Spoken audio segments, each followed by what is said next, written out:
अभी हमारे छत्तीसगढ़ के नेताओं के साथ हमारे राष्ट्रीय अध्यक्ष खड़गे जी ने, हमारे नेता राहुल जी ने और जनरल सेक्रेटरी ऑर्गेनाइजेशन वेणुगोपाल जी ने मीटिंग ली। साथ में हमारे ट्रेजरर साथ में थे, स्टेट के सीनियर नेतागण साथ में थे। सब ने इस चुनाव के बारे में समीक्षा की, अपने विचार रखे, अपनी बातें कही। बहुत स्पष्ट रूप से सबने अपने अपने व्यूज यहां पर दिए। ये बात जरूर है कि हम चुनाव हारे, लेकिन साथ में मैं ये भी कहूंगी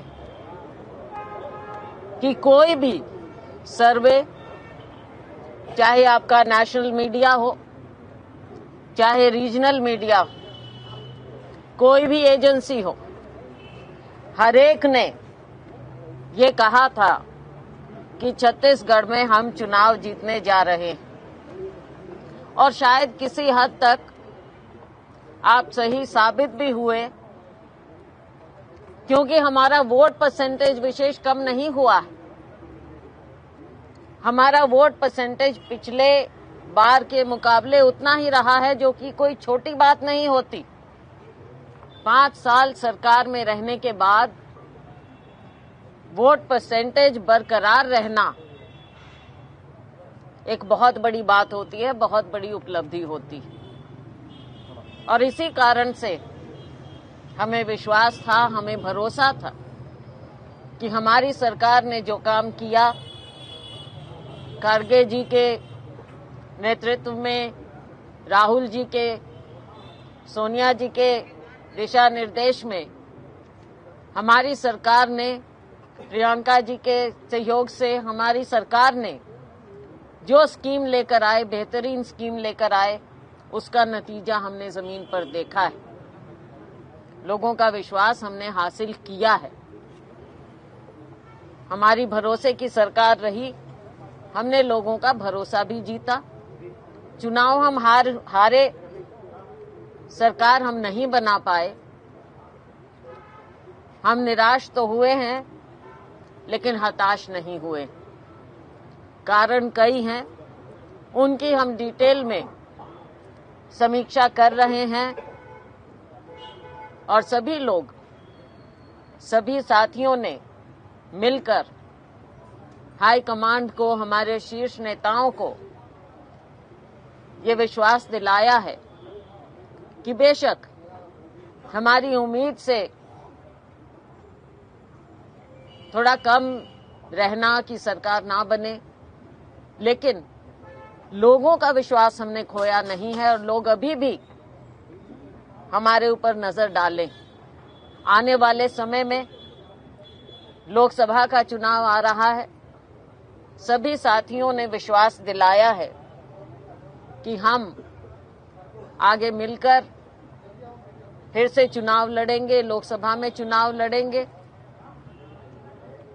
हमारे लोगों ने प्रदर्शन भी अच्छा किया। हम कारण देखेंगे कि कई जगह वोट हमारा मार्जिन बहुत ज्यादा रहा, लेकिन कई जगह हमारा वोट मार्जिन बहुत ज्यादा हमारे पक्ष में भी रहा। तो कोई एक ऐसी बात नहीं है पैटर्न की बिल्कुल एक तरफा कोई चुनाव हुआ हो, ये कहीं देखने में नहीं आ रहा। तो इन चीजों को देखते हुए डिटेल्ड एनालिसिस किया जाएगा इन बातों का।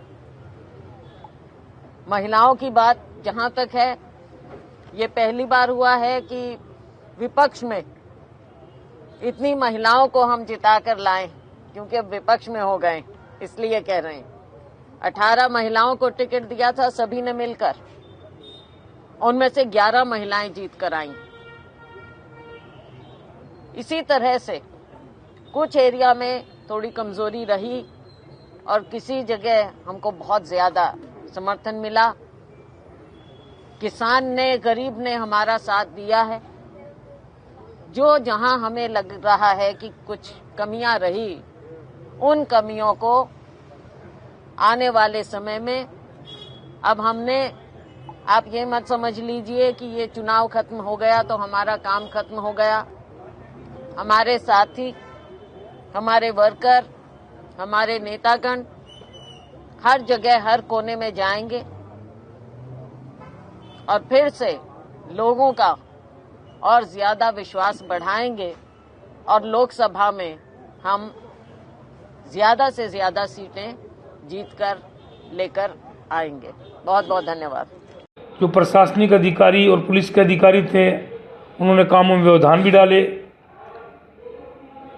सरकार से जो काम नहीं हुए, हमने उपक्रमों के माध्यम से भी पैसा स्वीकृत कराया। उसमें रोड का काम भी शुरू हुआ, लेकिन उसी कलेक्टर ने उस पैसा को, काम को रोक के और भुगतान को रोक के और उसको काम को बाधित किया। इसके साथ साथ कुछ ऐसे छांट के पुलिस अधीक्षक और जिला कलेक्टर पदस्थ किए गए।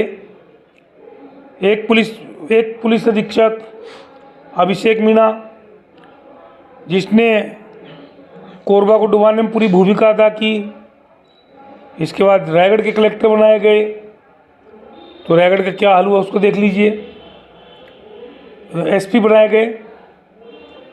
उसी प्रकार रानू साहू, जो भ्रष्टाचार के मामले में जेल में है, उसने कोरबा को किस प्रकार से बर्बाद किया, किस प्रकार से कामों को बाधित किया।